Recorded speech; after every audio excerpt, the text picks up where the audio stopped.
Okay. I want to welcome everyone to this meeting of the Joint Health Overview and Scrutiny Committee of Sandwell and Birmingham, which is being live streamed. My name is Councillor Elaine Giles and I am the chair for this meeting. Please can all attendees mute their microphones unless they have been invited to speak. If anyone wishes to speak, please use the raise your hand feature or send a message using the chat feature and I will invite you in turn on your microphone at the appropriate time. When you are finished speaking, please remember to turn your microphone off. Firstly, I will ask all scrutiny members present, please, to introduce themselves. We'll start with Councillor Poker. Thanks, Chair. Yes, I'm Rob Pocock, Councillor in Birmingham, and I chair the Birmingham Health and Wellbeing Scrutiny Committee. Councillor Brown. Apologies from Councillor Brown. Councillor Clancy. Thank you, Chair. Yes, I'm Councillor Debbie Clancy. I represent south of Birmingham for the Longbridge and West Heath ward. But I am also obviously a member on the committee for the health and social care, adult social care, at Birmingham City Council, and I've been invited today. Thank you. Councillor Tilsley? I don't think Councillor Tilsley is present at the moment, but we hope to see. Councillor Islam? Yes, good afternoon. Yes, I'm the councillor for Newtown Ward in Birmingham, and I'm a committee member of the health and the health and social work committees here. Thank you. Councillor Piper. Councillor Bob Piper from Sandwell, and I'm the vice chair of the Adult Health and Social Care Committee. Councillor Carmichael. Thank you, Chair. I'm Councillor Kerry Carmichael and I'm councillor in Raleigh Regis, Blackheath Ward. Thank you. Councillor Costigan. Thank you, Chair. Councillor Elaine Costigan, I represent Wednesbury North Ward and I'm also a member of this panel. Thank you. And Councillor Phillips. I think apologies, is it? Yes, Chair. Councillor Phillips isn't here. Now we've got some other people at the committee. Shall we just introduce those though?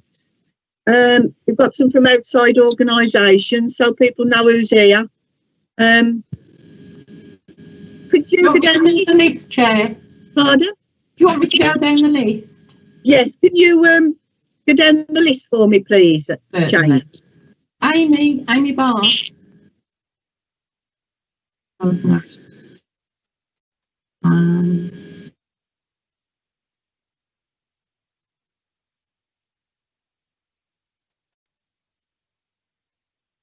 We've got Carla Evans. Hello, yeah, I'm Carla Evans. I'm head of primary care at Sandwell and West Birmingham CCG. John Taylor. Good afternoon, I'm John Taylor. I'm the chair of Health Watch Sandwell. Andy Cave. Good afternoon, everyone. I'm Andy Cave. I'm the Chief Exec of Health Watch Birmingham. Alexia. Hi, good afternoon. My name is Alexia Farmer. I'm Health Watch Sandwell Manager. Dr. David Carruthers. Good afternoon, David Carruthers. I'm the Acting Chief Executive at Sandwell West Birmingham Hospital Trust. We have got Democratic Services officers here as well. Gail, do you want to introduce yourself? Hi, I'm Gail Sadler and I support the Health and Social Care Overview and Scrutiny Committee at Birmingham. We're being supported today by Stephanie Hancock and myself, Shane Parks from Democratic Services. And I think that's the chair. Is there anyone else that's got this out? No, I don't think so. Thank you, Shane. Apologies, we've noted the ones as we've gone along. Anyone to declare an interest in any of the items to be discussed? No. No, I don't think. I think that's a no. Item 3, the minutes to confirm the minutes of the meeting held on the 13th of February 2020 as a correct record. Agreed. Agreed. Okay. Yeah. And then we go on to item 4. I'll hand over to David Carruthers for the Midlands Metropolitan University Hospital update. Thank you. Thank you for putting me at the top of the agenda. Just I have other meetings to go to, but so thank you very much for that. So I have a report here, just which is an update since the last report, which I think was in February, and the report's authored by our Director of System Transformation, Rachel Barlow, who is leading the current project with Midland Metropolitan University Hospital. You'll note since last time the name is a little bit longer. We have included the name university within the name of the hospital, and I think that reflects both our proud tradition of academic research and education, supporting several universities in training of undergraduates, nursing, medical and allied health professionals, but also our longer term aspirations around developing our research portfolio to help not only local population, but also helping improve the profile of the hospital and improve so that's the university hospital. The plan is still online to open in 2022, coincides with the Commonwealth Games, and really quite remarkably there's just only been about 20 days slippage on the construction despite the sort of 3-month COVID process that went on earlier in the year with Balfour Beatty undertaking that work, with now over 500 employees on site undertaking the work. So from a building point of view, things are progressing. From a planning point of view, a lot of focus is around how the 2 acute teams from the Sandwell and the City come together. A lot of it is around getting the pathways right for that, for when patients are in hospital. But a lot of the project is around how we work with across into community services, into primary care, to overall improve the health of the local population.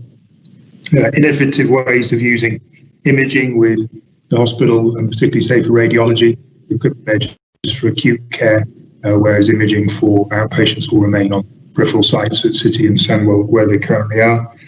There'll be some notes here about how the services will change, getting a full 7-day service, senior decision makers for longer periods of time during the day, and we can manage this with the scale of bringing the 2 organisations together, looking at different forms of workforce with advanced clinical practitioners, and getting our patient pathways right. So using the new facility well to look at the workforce and the pathways of care and how they can be improved, and keeping stakeholders engaged and updated, and looking at lots of other broader things around engagement in the local community, sustainability, carbon neutral of the site, and part of the regeneration programme, particularly about looking to get a learning campus on site that links in with our educational partners, but also the university title. So that's just a summary of where we are, the sort of things that we're looking at. A lot of enthusiasm from the clinical teams. Obviously, things are difficult within the health service at the moment. So it's nice to have this as a sort of very positive thing for everybody to look forward to really help improve healthcare that we provide across the area. Thanks. I'll take any questions.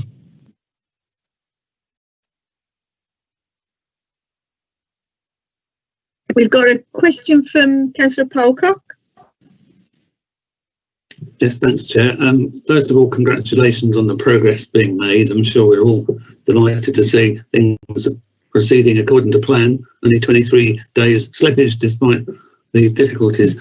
2 questions from me. I know the finance was refinanced after the demise of the PFI, but are we on track financially? Are there any risks of overspend? Is there a consequence of any of those risks? Secondly, just so I understand a bit more fully, how are you staffing up for 2022, which is less than 2 years away. Is this a new recruitment process? Has staff been transferred from existing trusts? And what is the expected workforce in terms of indicative size altogether, and clinical professionals, just to get a bit of a feel about the scale of the operation once it really gets rolling? Yeah, thank you. So the overall, from a staffing point of view, the organisation is mainly moving staff from the current City and Sandwell sites, from those inpatient wards and locations, to the site at Middle Metropolitan Hospital. So the overall plan from a staffing point of view is to not be recruiting, not having to recruit hugely from anywhere else, maintaining staffing numbers, maybe even slightly just looking at vacancies and considering how those can be filled with alternative roles and alternative models of care, hence the comments about advanced clinical practitioners, allied health professionals, and how they can support the typical medical workforce. But the overall size of the hospital and the staffing allows the transfer from City and Sandwell from the acute services into that site, while maintaining outpatient-based and routine services at Sandwell and City sites and Rowley as well. So that's all overall aims from a staffing point of view. And the finances are being very closely watched to make sure that we do stay within the financial model. We've had to put in some extra work to make COVID safe and secure and wellbeing facilities for the staff working there, which has been really important to be able to maintain the work and maintain the health and safety of the staff. So there are little things like that we didn't expect that have come up that we've had to invest in, but the overall aim is to deliver within the financial package that was agreed with the government. Thank you very much. We've got a question of Councillor Islam. Thank you, Chair. I think this question is not a question; it's just for my all understanding. Extended hospital day from 8 a.m. to 8 p.m. The senior decision makers should provide certain equitable services. Can the officer explain a little bit about this one? I'm confused about it. Okay. Yeah. Thank you. Thank you. Okay. Yeah. No. Good question. So obviously hospitals run 24/7.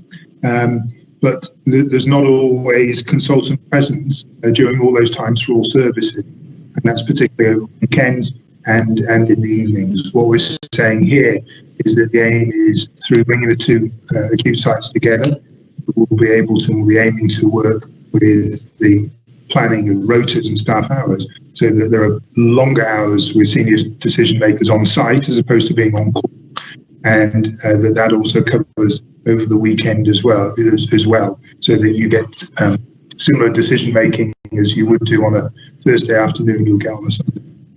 Thank you very much. Yeah, thank you. Thank you. Councillor Piper. Yeah, thank you, David. And it's encouraging to see that we're actually slowly moving towards the final date on this. Given that when this proposal was first muted, the overall impact of the opening of the hospital was going to be a reduction in acute beds. Given what we've experienced over the last 9 months or so, are we still sure that we're going to have capacity sufficient after the opening of the hospital to cope with the situation? Yeah, so you're quite right that the overall total number of acute beds, obviously we're maintaining and increasing community beds, which is a lot of the requirement, and that's where the working with community and primary care, community services become very important for discharge, but it's also the pathways before hospital, so that we can try and reduce the requirement for patients to be admitted to hospital, and how we work and get the pathway so that patients can still be managed within the community by hospital teams when they don't really require a hospital bed. The other thing that hospital will give that we don't have at the moment is more side rooms, because of the City Hospital, for instance, is old-fashioned Nightingale wards, which makes things like infection control more of a challenge than it would do with a lot of single side rooms. So the point is not to change like for like, but the important bit is around the models that we work and the models that we use. And that's why it's really important to work across into place in Sandwell and Western Birmingham, working with primary care, making sure the hospital teams are out working with primary care teams to get the pathways right and the support. So and we have increased numbers of sort of community beds, and some of those at Rowley and those within Sheldon Block at City Main as well. So it's different ways of working rather than like for like change, and it does require those pathways to be in place that we've been discussing. Thank you. Is there anybody else who's got a question? Councillor Carmichael? Yeah, I do have to ask about Rowley, really, because you keep mentioning it. Will there be a definite pathway from Rowley Regis to this new hospital? Because at the moment we don't have that in. Although we belong to Sandwell, we don't directly go to Sandwell Hospital. We usually end up at Russell's Hall Hospital, or all our local doctors seem to be in Dudley. If you understand. Yes. Yeah. No, that's a very good question, because I know the current problems and the current issues around transfers that need to go from Rowley, and that they don't necessarily always come back to Sandwell. They end up through. I must admit, I can't answer that question today at the moment, but I will get back to you on it. And if it's not been considered in the planning, I'll make sure it is. Okay, thank you. Thank you. Any more questions? I'll thank you for that report, and it was good news to hear it's on the way. We've had meetings when there's nothing been happening at times, so it's nice to know that things are moving forward, and we'll keep it on the agenda, I think, so we have another update. Sorry, Chair, Councillor Costigan's got a hand up. Oh, I missed that, sorry. Councillor Costigan. Thank you, Chair. I was trying hard to make you say. Yeah, David, obviously thanks for that report. And following on from Councillor Carmichael's question, I'm in a very similar position because I live on the border of Wensby North falls on the border of Walsall, and that would be the same as Manor Hospital. A lot of people in Wensby North tend to go to Manor Hospital rather than Sandwell. Thank you. Yeah, I mean, I think one of the important things is to say that across the system, across the STP, it's important, and it is happening, that the business case for the Midland Metropolitan to look into account the changes that might happen, and particularly on the neighbouring boundaries up into Walsall, with further investment into Walsall as well. But just to make sure that the whole system is joined up. I mean, it's just like we are with COVID at the moment, with mutual aid helping each other out when we're approaching or exceeding capacity, with the transfer of patients between sites to make sure we maintain safety. So there is a lot of co-working, a lot of understanding of the pressures across the system, and it's important, again, just like I was talking about, the working across into the community is also working across other acute trusts, which is going to be important to get balance of services right, so we're making sure we're providing the right quality of service in the right place. Thank you, David. Thank you, Elaine, for that question. We'll keep this on the agenda so we have an update of what's happening next time. I think that's the way forward. I don't know whether Councillor Polcott has got any comments. Not at all. I think that sounds a great idea. And the next session, which is in Birmingham, I'll make sure that we keep this item on the agenda when we meet, I think on the 11th of February, if I'm right. I think Gail will correct me if I'm wrong there, but that's when we're due to meet next in Birmingham.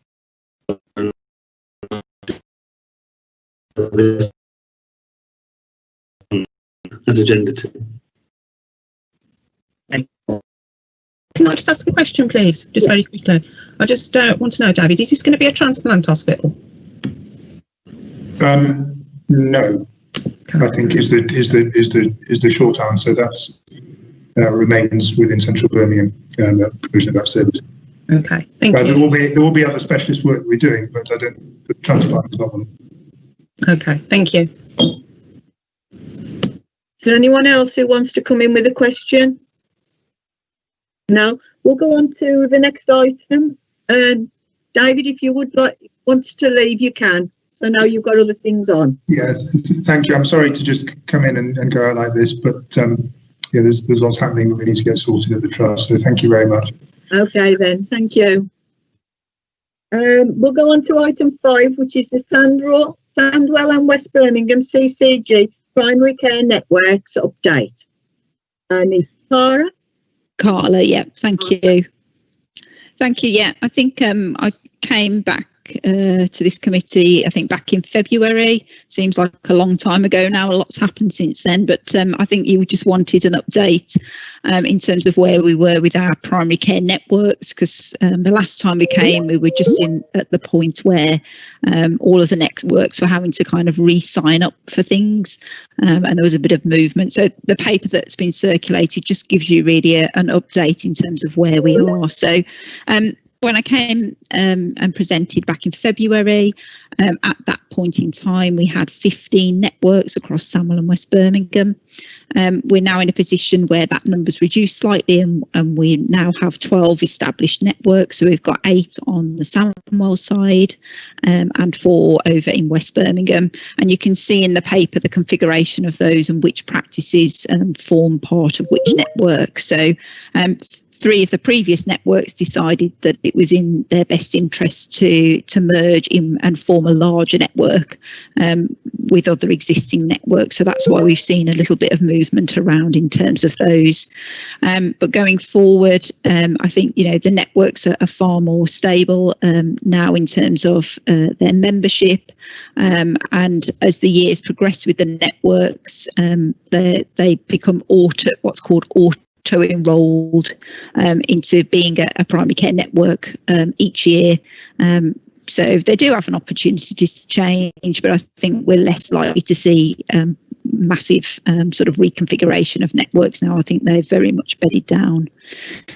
In terms of what networks are being asked to do, if you remember from last time, there is a nationally commissioned primary care network service that they're asked to deliver, and there have been some changes to that in light of COVID and what general practice are having to deliver, but not massive change to what was originally reported back in February. So section 3 of the report just gives you an idea of the few things that were updated in September in terms of what the networks are being asked to deliver on. So they're very much still being asked to deliver around a structured medication service, enhanced health and care homes, early cancer diagnosis and social prescribing.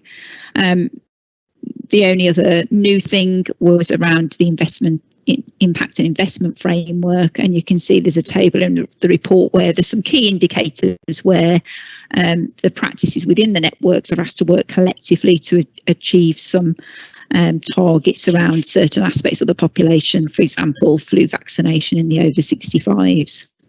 So I think networks have really come into their own during COVID, and it's really helped in terms of how they've been able to come together as groups of practices to support each other to ensure primary care has been able to continue to be delivered throughout the pandemic.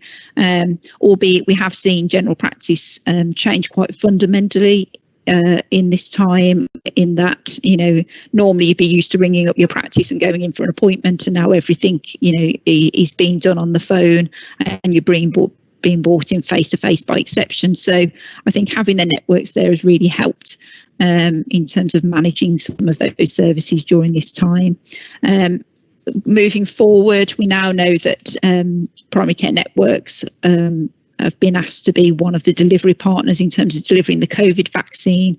So there's a rapid amount of work underway as we speak now in terms of looking at how that's going to be configured and how that will be stood up. So as well as all of the usual things that are being asked to deliver, networks are being also asked to deliver the COVID vaccine in quite a short turnaround time. So that gives you really, I think, a short kind of update in terms of where we are now with the networks.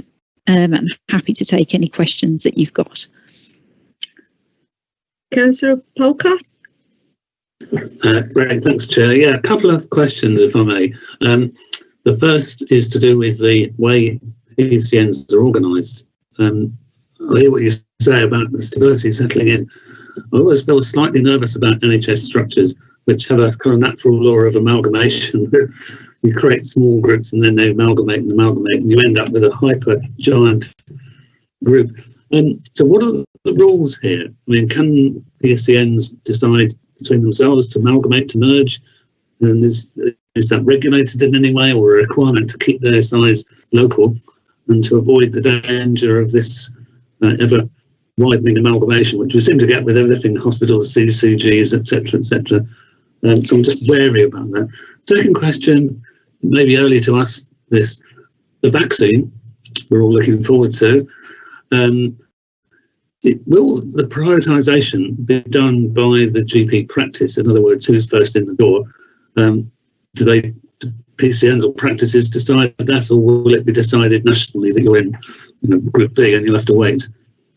Okay, so the first question around size, when networks were first formed, the national guide around size was populations of between 30 to 50,000, but as you've highlighted, there's always a bit of mission creep in that, and generally we start off small and things get a bit bigger. So I think officially the national talk around PCNs is still around that 30 to 50,000 population being the ideal size, so that you're big enough to have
cohorts will be determined nationally, so it's not at the will of the local GP or PCN to decide that.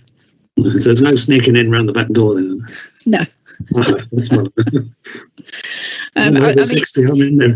Yeah, the information around the vaccines is developing by the day. So, but that's normally that's what happens, and that's the position at the moment. Councillor Piper, you've got a question? It's not really a question, it's just an observation on Councillor Pocock's point, really. I think the process is normally to amalgamate again, and then start the process of devolving and devolving and devolving, so that there's a constant process of centralisation and then decentralisation. That's the problem. It's difficult to have any great deal of confidence that the whole process won't start again when people say we need to have these things closer to home in 5 or 10 years' time, and it's just such a costly exercise. I think obviously general practices work within their own right for their own local population, but I think what we'll find is as time goes on that increasingly services will nationally they'll look to commission services at that PCN level in terms of that wider population. So you've got your GP practice at one level, and you'll get your usual services from there, but there may be other services that they can collaboratively provide at a larger level. But it's always a balance, isn't it, between how big that gets. So it's still meaningful for the local population. So, but we're at the mercy of national policy with that, I'm afraid. Okay, Councillor Costigan, you've got a question? Chair, thank you, Carla. On the report, it has got an extended hospital day from 8 till 8 with senior decision makers. Does that include bank holidays? That's the first question, because I know previously visiting hospitals on a bank holiday, you can never get any answers because it's been a bank holiday, which is a bit of a shame. I'm just hoping that's included.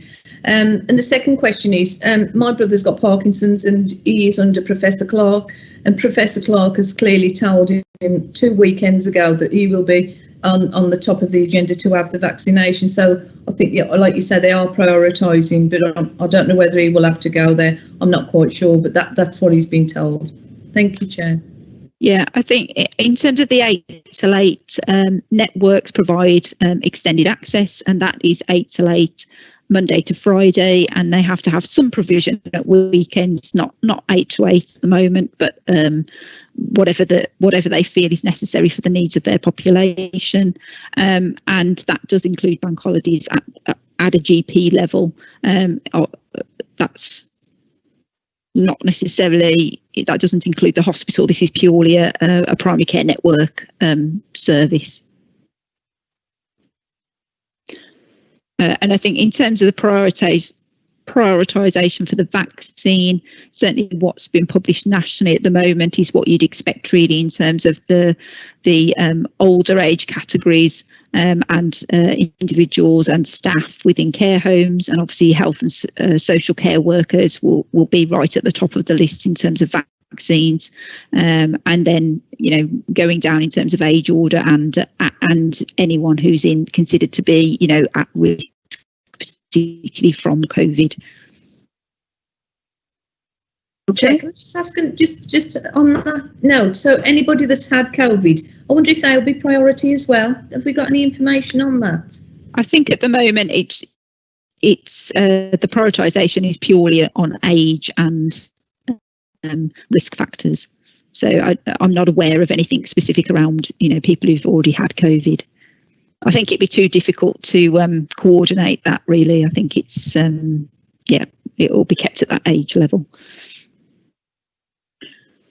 John Taylor from Health Watch. Thank you, Chair. Thanks, Carla. Two questions really. I suppose from your point of view, do you think PCNs, which are obviously imposed in the long-term plan, have been beneficial for patients? I mean, my perspective is they've been really useful for collaboration and scale over COVID. And obviously COVID's distracted everything, so they've been useful for that. But without COVID, do you think they've made any real differences yet? And the second question is just on social prescribing. Obviously that's been around now, the money has been around for that for several years. Can you just give us an update of all PCNs in Sandwell and West Birmingham now got staff in place? And again, your assessment of how well you think that's going. Thank you.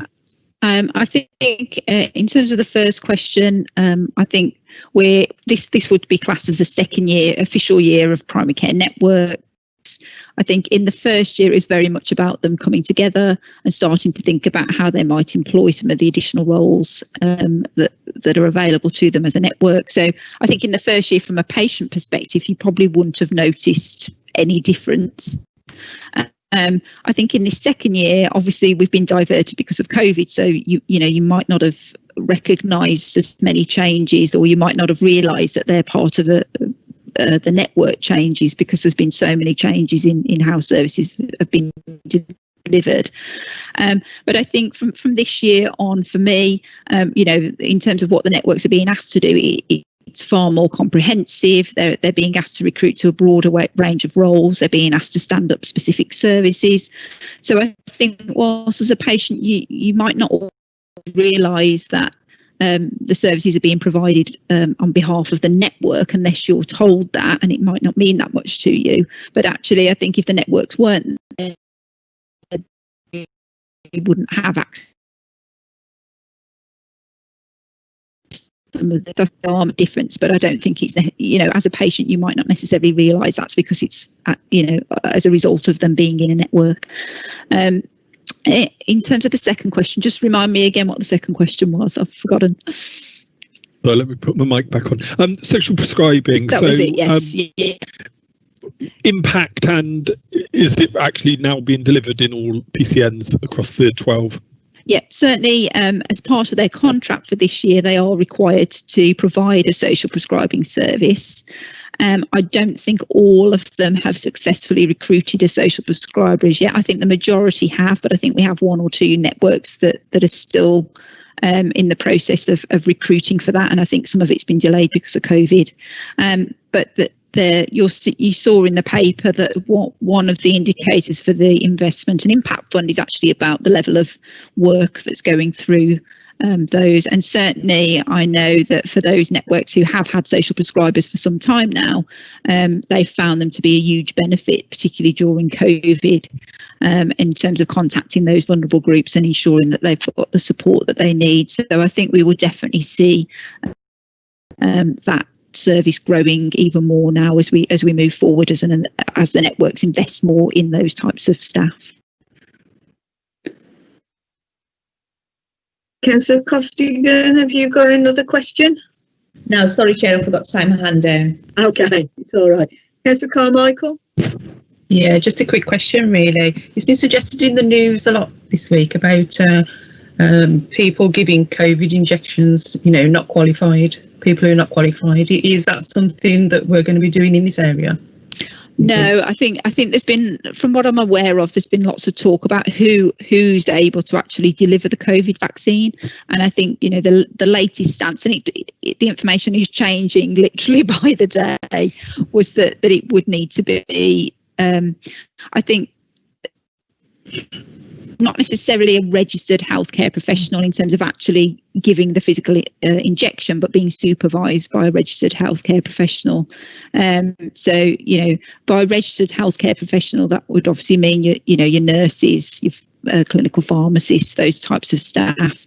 But as you'll know, when you go for a vaccine in your general practices at the moment, sometimes it's a healthcare assistant that may actually give the vaccine, and they're classed as non-registered, but they do that under supervision from a registered professional. So I would be assured, that there will be proper systems and processes in place to make sure, everything's above board in terms of how who actually administers it to you, and making sure that it's done in the correct way. Thank you. I just didn't want to pop round my neighbours or something. Yeah. Thank you. Councillor Costigan, have you put your hand up again? No, it's playing up. Okay. I mean, thank you for the report. I don't know, Councillor Pocock, do you wish to have it left on the agenda, or? It might make sense to do it the next time round. Yes, when we might know a bit more about what's going to happen after COVID. So, yeah, okay. So we'll leave that, have it on the agenda for the next meeting. Is that all right with you, Carla? Can you come back to us? Yeah, just let me know when you need something for. That's fine. Yeah. Okay then. All right. Thank you. Thank you very much. Okay. Right. Going on now to item 6, the merger of the provider of the trust update. The committee has been provided with a statement, I think you all may have seen, in response to a question in respect to the provider trust merger. As there has been no one here present, there is a statement I will read out. There have been inquiries from other MPs about proposals of the plans in hand, or in the development to reorganise hospital trust services in the Black Country and West Birmingham. As it is normal in the system, we continually review the clinical sustainability of the services provided, seeking to manage any risk that the staffing or the resources issue may present over the coming years. The system is clear on which services present the greatest area of concern, and has established a clinically led arrangements to develop a joint response across the 4 hospital trusts. We can confirm there are no immediate service changes proposals, and any changes would be subject to stakeholder and public involvement being discussions are made. We welcome this joint working between the hospital trusts and accept it in the increase with a potential for far more formalised arrangements as the system develops into an integrated care system. The move is in line with the national direction to ensure that there are clearly defined arrangements for the provider collaboration, place, leadership and integrated care partnerships. If anybody's got any questions or any comments, we can pass it on. I don't know whether anybody wants to come in on this one. Councillor Pocock? Yes, thanks, Chair. I've got some questions. I think it's great this is on the agenda, and that comment from the CCG is helpful, but also leaves unanswered more questions than it answers. So I think first issue is I suggest we go back to them and ask them if they can clarify for our benefit what are these areas of concern. There has been in the quoted areas of concern which is triggering this this review. What are they? The second is to ask them, is this the providers of the service, the hospitals, that are looking to amalgamate in the way Councillor Piper has indicated, and or is it the CCG that's bringing the pressure in to produce efficiencies or integration? So who's driving this and what the motive is? I think the statement kind of parks the issue, but I think we should go straight back and say we need more information, and I'd definitely like to suggest this is on the agenda of the next meeting in February, where they can clarify what these areas of concern are and who's actually driving the bus. Yeah, I agree. And also, we've just had John sent a message. Who issued the statement? Have we got a name of who issued the statement, Shane? I think at the bottom of it, it's Ms. Salter Scott, who is basically the communications officer of the CCG Commissioners for West Birmingham and Sandwell, if I'm right.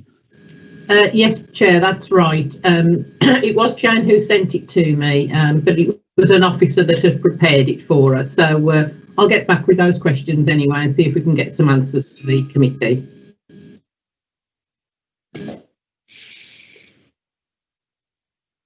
Do you want to come back in, John, and ask a question?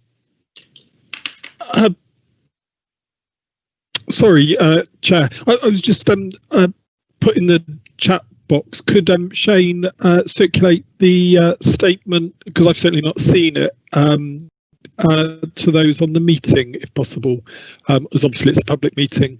I mean, I know there is talk of alignment, whether that's the same as merger or just collaboration, I'm not clear. And I suppose the agenda item mentions 3 of the 4 acute trusts in the Black Country in West Birmingham. And again, you know, is it just the 3 or is it all 4? It's unclear who's leading this. I think what we really need is someone to come and talk to us on it so we can ask the questions and get the answers at the time we get it on the agenda. Yeah, agreed. Pocock, you've got a question? No, I was just I was strongly agreeing with you, Chair. Get somebody to talk to us.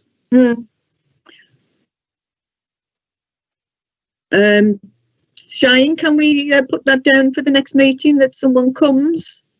Or do we yes, Chair, I've made a note of that. Don't need to vote on that, do we? No, that should be fine. I think the committee is in agreement for it anyway. Yeah. Are there any other questions about that item? No? I don't think we've got anything else on the agenda today. So I'm going to close the meeting, and can I wish you all a Merry Christmas and an Happy New Year, and we'll see you in February. I think it's the 11th. Yes. For the next meeting. Correct. Okay. Bye. Thank you, Chair. Thanks, everybody. Thank you. Bye.